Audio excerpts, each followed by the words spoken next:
All right, hello everyone. How y'all doing? I'm definitely fired up after that amazing session we just had. My name is Terrell Jones, for those who do not know. I'm also known as TJ. You can call me either one, whichever one you'd like. And I serve as the membership committee chair for the Texas NAACP Youth and College Division. If this is your first time with us today, it is our pleasure to welcome you to the 84th Annual Texas NAACP Convention. Woo, woo, you know. um, Before I go ahead and get started, I do want to mention that if you are a delegate, you should have received a ballot in your registration email at 11 a.m. If you did not receive a ballot at the end of the next session, please email Texas NAACP. It does close at 3 p.m., so you have less than 30 minutes, less than 25 minutes to cast your vote, okay? All right. But without further ado, let's go ahead and get started.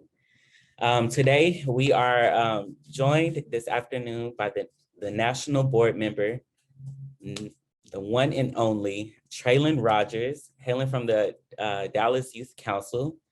But before I pass the floor over to him, I just want to, go ahead, shout him out, tell you a little bit about him. Mr. Traylon T. Rogers is a Juris Doctorate candidate at Berkeley Law School. Rogers is a native of Arlington, Texas. Woo woo, you know what I'm saying? Fort Worth, I love to see it. That's where I'm from. And an alumnus of Dillard University, where he was the 2021 valedictorian and Judge Barefoot Sanders Law Magnet. He currently serves as a national board member for the NAACP and the assistant secretary of the board. At the age of 21, Rogers is the youngest person elected as a national officer of the NAACP. He serves as the vice chair of the elections supervisory, membership and units, and legal committees. He is also a member of Dillard University's nationally ranked mock trial team and a two-term Student Government Association president. Come on now, that is lengthy, my guy, lengthy. Rogers has served in many leadership roles, including vice chairman for the City of Dallas Youth Commissions, chairman of the NAACP National Youth Work Committee, and president of the Dallas NAACP Youth Council. His proudest moment as the president of the Dallas Youth Council was when he led a district-wide walkout to bring awareness to school gun violence.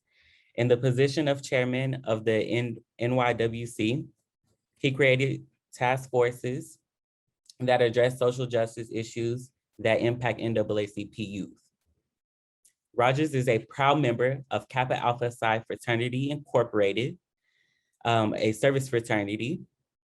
He was initiated into the Beta Gamma chapter of Kappa Alpha Psi Fraternity Incorporated in 2019 and is a Kappa Fellow. He served as the chairman of intake and recently received undergraduate brother of the highest GPA. Come on now, I love to see it, love to see it. Rogers has received the Torchbearer Award, the NAACP NYWC Chairman's Award, the City of Dallas Appreciation of Dedication and Service to the Community, the Texas NAACP State Conference Torchbearers Award, and Rice University's Best Attorney Award. So without further ado, come on, that's a lot of accomplishments and accolades. I'd love to see it. But without further ado, I'll go ahead and give it over to Mr. Traylon, okay? I appreciate that. I really hate those. They sound it's just so cringy, but I appreciate it. I'm excited to be back virtually with my Texas NAACP family. I've been in the Bay for about 10, 11 weeks now, and California life is much different than New York and much different than Texas. So I'll jump right into it. I know I've got 30 minutes and it's 12:37 here. So I'm gonna share my screen. Are you from the Bay Area, Ellie Mae? Hopefully I said that right. If you are, I won't say anything bad. But Siobhan's from the Bay as well, so I won't say anything bad about y'all's place. So I'll just get right into it. So if I'd have been naming this, I would have named this "Where the Power Resides," because I'm just cliche like that. So I've got this picture up here in the corner. Organizing 101. So when we talk about organizing, we're talking about a group of folks who have a common goal, whether the common goal is to on different areas, on different aspects. You join different organizations for different purposes, but the process is all the same in terms of organizing. And you want to use the power and privilege that you have in many aspects to represent. And when we're talking about our collective power, we're talking about everybody using their individual strengths to come together. So the basis of power mapping is just getting folks together and organizing. So the NAACP, we have our game changers, and they're ever evolving. These are fairly old, over a decade, but still important issues as an association for us. And some of the ones that the National Youth and College Division has identified are those that we see on the screen: education, economic sustainability, health, juvenile justice, and voting rights, and political representation. We want to talk about, as an association, working. I'm sorry, okay, sorry. We're working to address these issues within the association and the Youth and College Division.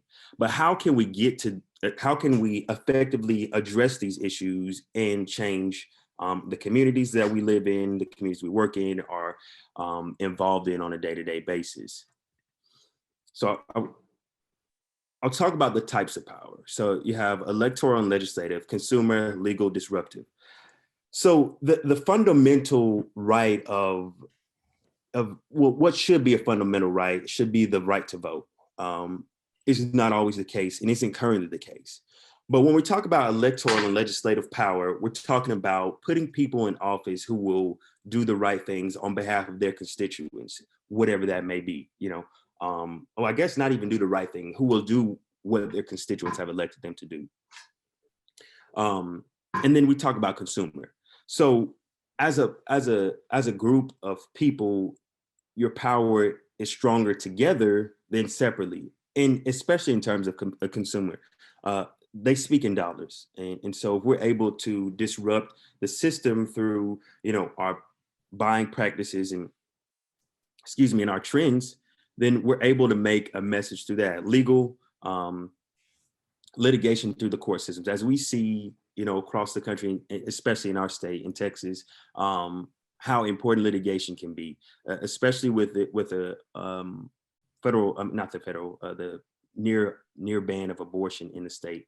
The only thing that's helping us right now is litigation. That's a tremendous amount of power. And disruptive, civil disobedience, protests, marchings, marching. These are all things that are disruptive, could fall in the disruptive category. And pretty much everything on the right is what I've just talked about. So I want to get to power mapping, which is why I'm here. So a power map is also known as an influence map, and it's to determine who has influence and power in your organization, as well as in your organization, as well as in your collective group. So it doesn't have to necessarily be an organization, but as I mentioned earlier, organizing, getting a group together. So who has what power, and not only in your group but externally, and then determine what strategies you will use and need to make that to get to your goal. So you want to target. You want to think about what it is that you want to do, where you're trying to go with this power mapping.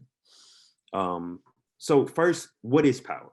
It's the ability to define reality and have others respond to that reality as if it were their own.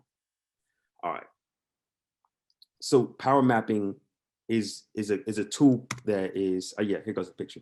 So as you see here on the bottom, you're going to separate it up. This is just the generic form of power mapping. You've got your target at the top, things that are against you, things that are for you, and things that have no influence. And it seems weird to have no influence there, but when putting no influence at the bottom, it allows you to understand what groups and brainstorming and thinking through the processes of power mapping. So you want to have a clear vision. What is the target? What or who is the target? And then you talk about in your group, what do we value as a group? What is our goal? What do we value? And then outline the strategy, how to get there. So power mapping is not the strategy, but it's a tool that you use in the middle of the strategy. And then you figure out in the group who has the ability to do what. Everybody has different, everybody brings something different to the table. So you figure out your structures, your roles, responsibilities, and relationships, and then you've got to do research. You've got to understand what goes on as it relates to the policy or a person that you're trying to get to. You've got to understand what it is. So for instance, if you're trying to get to a state legislator, I guess. So right now, big deal is Kristen Sinema and Joe Manchin are blocking a key reconciliation bill in the House. I'm sorry, in Congress. And for their map, you would want to put the target is to have whatever amount of dollars you think is acceptable on the reconciliation bill. So you want to talk about what should be included and understand what it is that we're really talking about. What are we advocating for? What are we fighting for? And then you talk about how you can influence this person through external sources, through people in your groups, who can do what, who has this reach. And then identify resources and critical relationships. So we talked about you want to have what are your goals and who are the key players and what power do they have. Then you want to talk about who are the folks affected by the issue. Oftentimes, it's easier to get people to understand what you're fighting for when you have an example of, whatever it is. So I went to an HBCU for undergrad. So on the reconciliation bill, HBCUs are important to me. So you want to talk about those first generation college students who, couldn't get in anywhere else. And you want to be able to think about those people so that when you're creating this map, you're not creating it from a standpoint of privilege. I mean, I think that's one of the important things that I've seen, leaving Texas. You can clearly, you're able to identify privilege much easier. And I mean, even in subtle ways, the ability to walk, the ability to talk, these are privileges. And so we want to be sure that we're thinking about the individuals who it's affected. And then we talk about individuals who are connected to the policy or the person or, whatever the target is. So for instance, in sticking with the same example I've used, look at major donors and constituency groups. So it's easy to say, it's easier to impact the elected officials by going to their constituent groups and making sure that they lobby for it, because these are the folks who directly elect them. You can go to donors. Do research on the groups that have the power to changes, and these are what I call primary targets. You've got to look at it from every angle. So you look at it from constituents, you look at it from major donors. It could be their spouse, it could be their child, and obviously there's going to be some alignment of ideals if they're their parent or their spouse in some ways. And so power mapping, some folks talk about power mapping in terms of degrees of separation. So there's a saying that says that there's six degrees of separation in between each person that you want to get to. So A knows B, who knows C, who knows D, who knows E, who knows A. And that's a key part. And sometimes I think it's a key part in power mapping. How can I get to this person even if I have to go through 6 different people, can I get to that person through these 6 different people? It's a challenge, but these are all primary targets. And a good power map will have that. Secondary targets are people who can influence the decision, people or groups who can influence the decision makers. So a pastor, the child, the spouse. So primary constituents, folks who are, around them, their legislative aides, etc. Secondary targets, spouse, children, pastor, magazines that they may read. These are secondary targets that may be able to still get you to the person you want to speak to or get you to the policy that you are trying to implement. So if I had time, well, I don't know if we do have time, but power mapping is something that, you can look at, but you really want to go cool. You really want to be able to do it yourself. So I have I guess whatever the opposite of icebreaker, because it's at the end, but I guess an exercise for us to do. So if everybody can, I guess it's kind of hard to do it on Zoom. I guess the best way would be for, sorry, Siri just popped in. The best way would be for everyone to create their own map. And in creating your own map, I just wanted to look just like this. You have your target, against you, for you, no influence. And then go through these steps. Assess the influence of each individual organization on your brainstorm list, and place them in appropriate grid. And it's really important that you're honest with yourself in the against you, for you, no influence, because you don't want to be, you want to get to your goal by any means necessary. And so if you're not honest with yourself and in this process, you will have folks who aren't necessarily, for you in the for you section. And then you get there and you're like, well, that's the only person I have for me.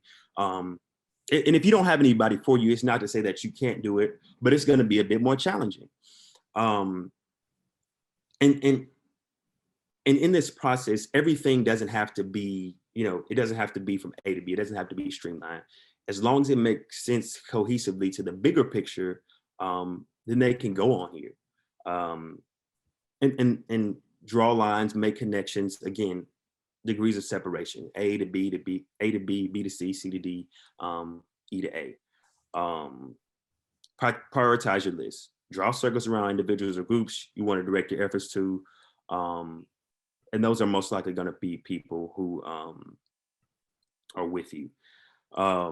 Determine the next steps. So like I said, after you do all this, you want to determine what are the next steps to get to the common goal. So a power mapping is a piece of organizing, but it's not organizing in and of itself. And which is why I think that this topic is very straightforward. But it involves a lot of things. You have to have, the foundation of organizing. You've got to have a goal. You've got to have folks that you're targeting. You've got to also have folks that are going to be affected by it. And so you want to take all of that into account before you begin to go forward. So you do all that, you get to your power map, and then you move forward with the next step, and then put it to action. So this is just an example of one online. So I've never done it actually digitally before, but so I wasn't able to pull up mine, but here's one. So if you got folks who disagree with you, folks who agree with you, influential, not influential. So, and at the bottom corner, they have themselves. And obviously, if they were influential and could get to the target, then they would be in the top and probably have no need for a power map. But most times, you're going to be in the agree, but not necessarily influential. And you have different folks. So this is a primary target here. This person, this is primary. This person they can make the decision. They can, they can directly impact it. You have secondary sources. You've got their boss. You've got a funder, a donor. You've got their family, their peers, their constituents, their church. So these are all ways in which you can get to the person that you try get to the person that you're trying to influence. But I'm gonna go back now, and it's 12:53. So I don't think we have time for a breakout room, but I'll just stop sharing my screen for a second, and maybe we can talk about potential potential um, targets. Sorry. Um, Anybody have any target that they can think of that would be good for power mapping? No. Okay. So I think I'll be honest in terms of the actual the process. Power mapping is something that can be a really helpful and successful tool if you use it appropriately. Um, I had a tendency to make hasty decisions, and so I just hop in, and as a result, um, the organization of the entire process can be thrown off. And so you want to be sure that um, you take all these steps necessary to get to power mapping, and when you're power mapping, that you appropriately think about the people who it's going to affect and impact and influence, as well as um, getting through all the steps, making sure you have everybody not marked down, and then get to the action point. I have a question. I'm not sure. I'm assuming that you have used power mapping before, um, but can you give us all an example where you've sort of used power mapping and how what I'm saying you use it?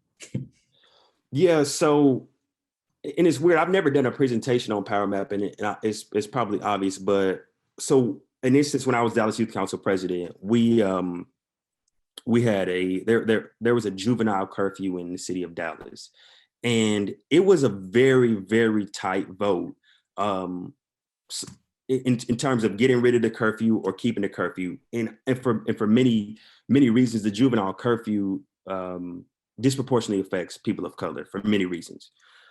So what we did as a group was we came together and determined who was going to be for us, who was going to be against us, and how we can get to getting those the votes that we needed. So City Council at Dallas has there's 15 votes, so all we need is 8.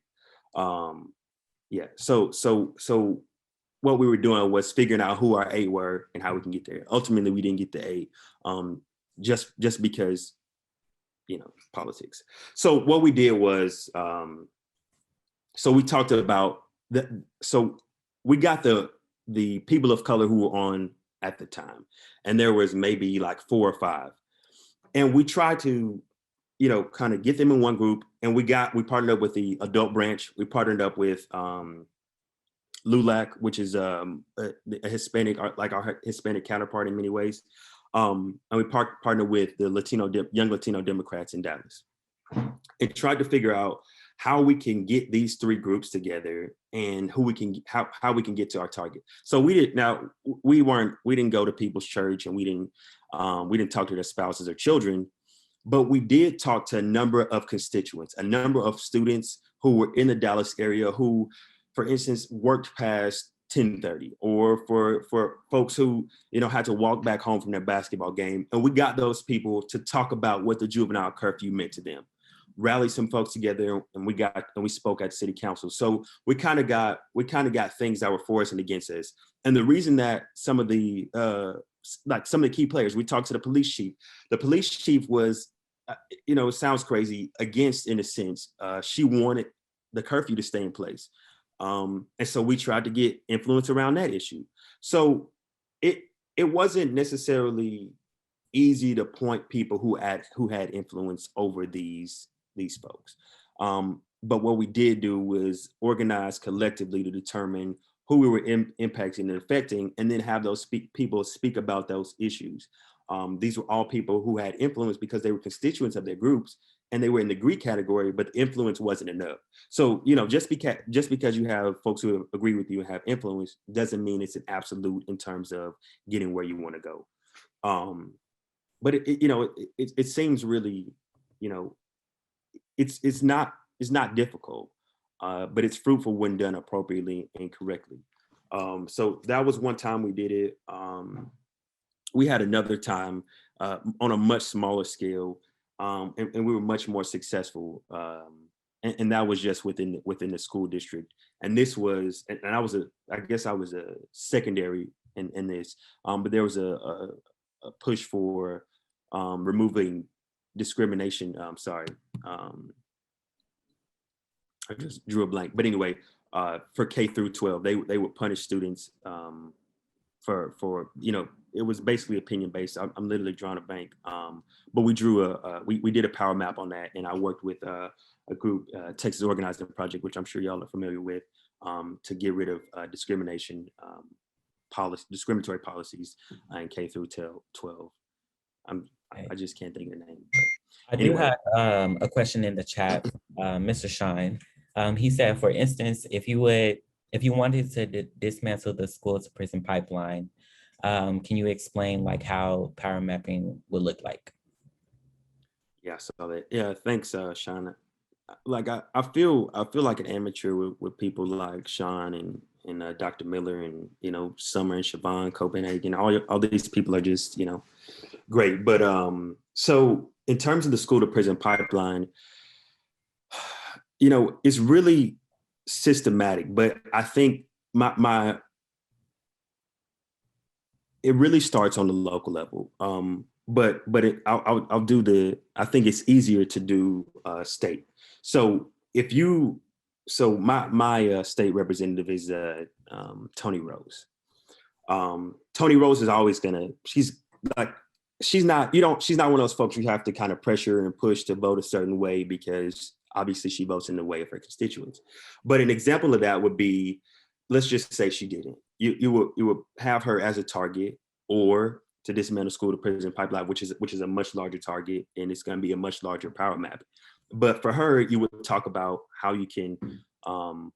So who's for it? Obviously, children that are black and brown children, people of color, children of color are disproportionately affected by it. And then you look at what policies and policies are involved. Some maybe agree, or some policies may be in the disagree category, or less influential. So we can talk about what other states have done. A big push for some state representatives is to be competitive. So you talk about, well, Pennsylvania has done this and they've got this result from it. And you talk about this state has done this and they've gotten good results from it. And then on the other end, you'll talk about folks so Texas and Florida are like, especially right now, twins. So you can talk about, okay, well, Florida does this, and that's going to be in your less influential category and don't agree. So how can we use our external elements to push our goal and then bring folks into it? Okay, well, this company gives you X amount of dollars a year, but they also give X amount of dollars to, let's just say, UNCF. So you can also talk to the donor. They're going to be very influential and they agree in our category. So then we have them push as well. Well, we, tell their representative, well, we won't give you, whatever. It's very hard to do it that way. And I've done it before. And I don't know if anybody here has had some great success stories around that issue, but it's kind of hard to tell donors where to give their money, especially major donors. I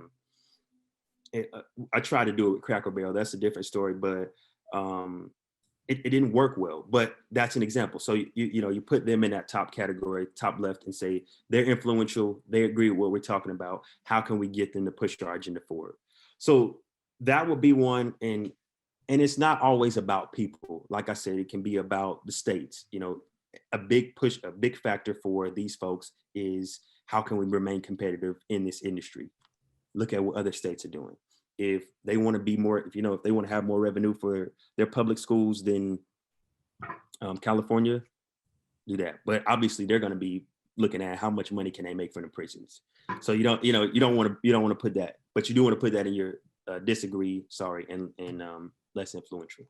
But I mean, I wish I had like a whiteboard where I can just like write it all down and just like chart it all out. We can get to this like ugly picture, but great substance. But thanks for that question, Sean. And I don't know if there are any more questions, but I'm open to it. And I can also put my information in the chat. Yes, please. Yeah.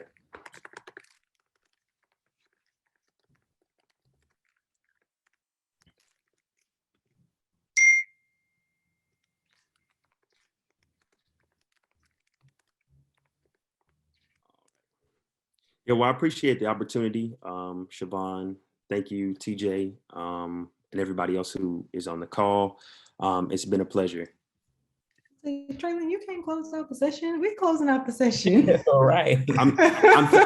I'm thanking y'all so y'all can close the session. Okay, So okay, so I can be off the spotlight. I mean, I probably won't get anything to say after y'all say something. So I appreciate y'all. Okay, well, we actually do have a thank you for you. So our chat person is going to put a link, is going to send a link to you directly, and you're going to get a 2021 convention box. So go ahead and fill that out and we will send that your way. But to close us out, just to wrap up, we have our last session. Sean is actually on the panel. So if you want to hear some more insightful things from Sean, we can go ahead and see him on our next panel. So that is entitled Community Solutioning. And so you'll see we have two founders of two really great organizations that we are so excited to hear from. So our chat support is gonna drop that in the chat. Don't forget, if you didn't get a convention box, go ahead and purchase one. They'll put that in the chat too. But this Zoom will close shortly. And by shortly, I mean in the next like 15 seconds, because we're gonna see you on our next Zoom, and we're gonna close out with this last session. And so if you have questions, bring it to the next session. If you're not coming to the next session, you're lying, because we'll see you in the next session.